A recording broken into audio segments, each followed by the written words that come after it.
আগের এপিসোড যেখানে শেষ হয়েছিল এই এপিসোড ঠিক সেখান থেকে শুরু হয়। ওদের এই ফাইটের মধ্যে যে স্পিরিচুয়াল প্রেশার রিলিজ হচ্ছিল সেটা কিন্তু রেঞ্জিও ফিল করতে পারে। সে বুঝতে পারে যে না, এবার ইচিকো হয়তো কারোর সাথে ফাইট করছে আর তার অপোনেন্ট অনেক বেশি শক্তিশালী। তখন আবার সে এটাও ফিল করতে পারে তার পেছনে অন্যরকম একটা স্পিরিচুয়াল প্রেশার আসছে, যা ফিল করে সে তো ঘাবড়ে যায়। সে ভাবে যে না, এটা কে না কে। তখন আমরা দেখি এটা হচ্ছে নেলের একটা ভাই, তাও আবার যে জোগাড় টাইপের যে ভাইটা ছিল সেটা। তাকে দেখে তো রেঞ্জি ভয় পেয়ে যায়। সে তাকে বোঝানোর চেষ্টা করে যে না, আমি নেলকে খোঁজার চেষ্টা করছি কিন্তু ভুল করে এখানে চলে এসেছি। তার এরকম কান্না করা দেখে এই রেঞ্জে তো আরো বেশি ভয় পেয়ে যায়। সিরিয়াসলি তার ফেসটা কিন্তু সত্যি অনেক বেশি ফানি, আবার অনেক বেশি ভয়ানক, যে কেউ তাকে দেখে ভয় পেয়ে যাবে। বেচারা রেঞ্জি, সে তো এখানে ফেসে গেছে।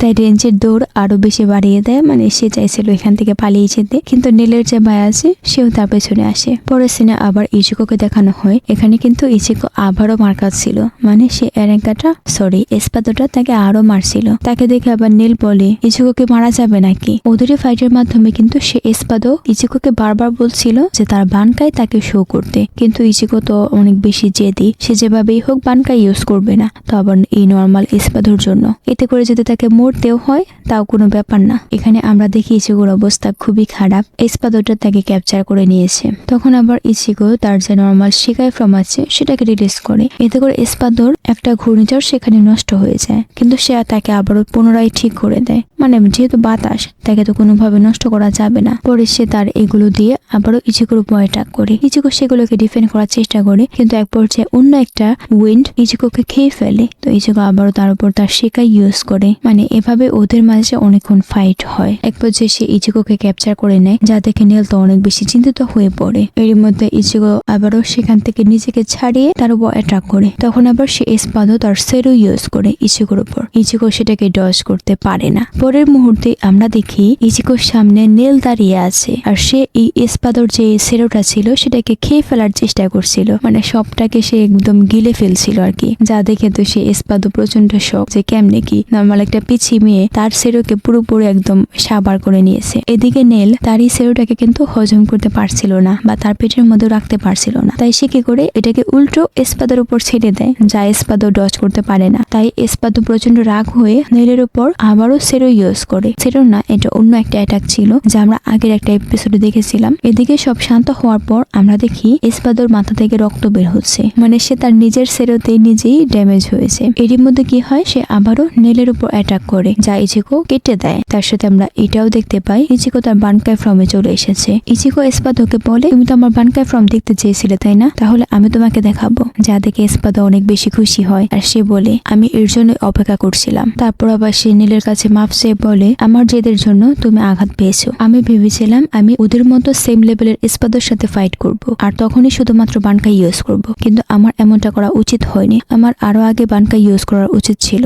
এইসব শুনে আবার এসপাদো বলে শক্তিশালী হওয়ার জন্য অবশ্যই এরকম বানকাই ইউজ করতে হয় বা অনেক ভয়ানক ফাইট করতে হয়। এটা শুনে ইচিকো বলে আমি শক্তিশালী হতে চাই না, আমি চাই আমার বন্ধুদেরকে বাঁচাতে। এটা শুনে এসপাদো বলে অনেক ভালো, তুমি অনেক দয়ালু, একদম সেন্টদের মতো। এখন এই সব কিছু বাদ দাও, আমি এটাও জানি তোমার আরো একটা ফর্ম আছে যার নাম হচ্ছে হলোফিকেশন ফর্ম, যা কিনা তুমি হিউম্যান ওয়ার্ল্ডে ব্যাটেলের সময় ইউজ করেছিলে। আর তোমার সেই ফর্ম এই ফর্মের থেকে অনেক বেশি শক্তিশালী, তো তুমি সেই ফর্মটা ইউজ করতে পারো। এটা বলে সে ইচিকোর উপর আবারও অ্যাটাক করে। ইচিকো নর্মাল হাত দিয়ে তাকে থামিয়ে দেয়, তার সাথে আবার তার জানপাক্তুর মাধ্যমে তার অ্যাটাকটাকে কেটে দেয়। এদিকে সে এসপাদো পুরো দমে লেগে গিয়েছিল ইচিকোর সাথে ফাইট করতে। এখানে কি হয়, এবার সে এসপাদো পুরোপুরি ভাবে নেলকে টার্গেট করছিল, কারণ সে বুঝতে পেরে গেছে ইচিকোর দুর্বলতা নেল, মানে বর্তমানের জন্য তো নেল।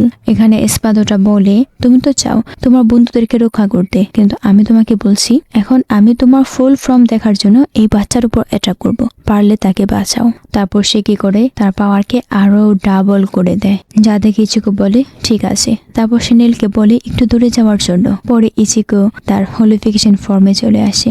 আরে বাহ, এটি কিন্তু অনেক বেশি জোশ ছিল। ইচিকোর যে হলিফিকেশন ফর্মের ট্রান্সফরমেশন সেটা আপনারাও একটু দেখুন।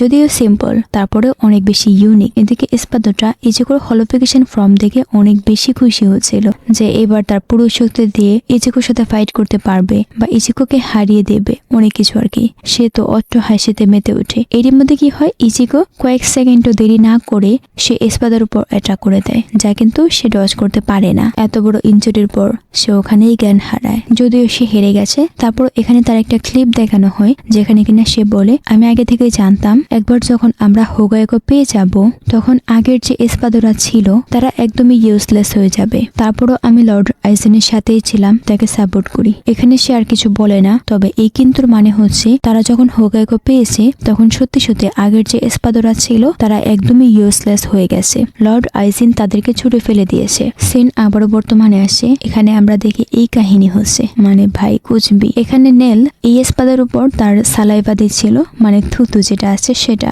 যা দেখে তো সে প্রচন্ড ভয় পেয়ে যায় যে না এটা কি হচ্ছে। সে প্রচন্ড বিরক্ত হয়ে তার সাথে তর্ক শুরু করে।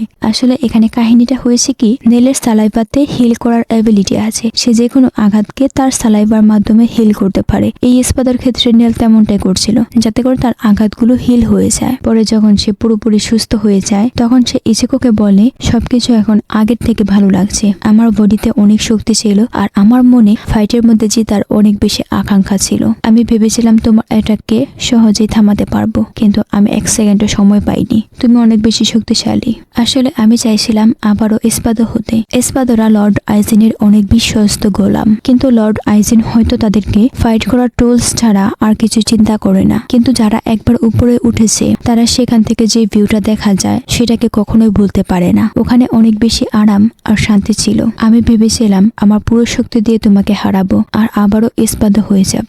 লর্ড আইজিন আমাকে আবারও অ্যাপ্রিসিয়েট করবে। তো এইসব বলে কি করে, সেই এসপাদোটা আবারও ইচিকোর উপর অ্যাটাক করতে রেডি হয়ে যায় আর সে শয়তানের মতো হাসতে শুরু করে। সুস্থ হয়ে গেছি, এবার আমি আবারও তোমাকে হারাবো বা তোমার সাথে আবারও ফাইট করব। ইচিকো তাকে থামানোর চেষ্টা করে যে সে এখনো পুরোপুরি সুস্থ হয়নি, কিন্তু কে শুনে কার কথা। এসপাদো ইচিকোর উপর অ্যাটাক করতে আসে আর এই এপিসোড এখানেই শেষ হয়। ভিডিও কেমন লেগেছে অবশ্যই কমেন্ট করে জানাতে ভুলবেন না। দেখা হবে অন্য কোনো ভিডিওতে বা নতুন কোনো ভিডিওতে। এরকম আরো নতুন নতুন এপিসোড দেখার জন্য সাবস্ক্রাইব করে পাশে থাকুন। আজকের জন্য এই পর্যন্তই। দেখা হবে অন্য কোনো ভিডিওতে। সে পর্যন্ত ভালো থাকুন। Thanks for watching. টাটা।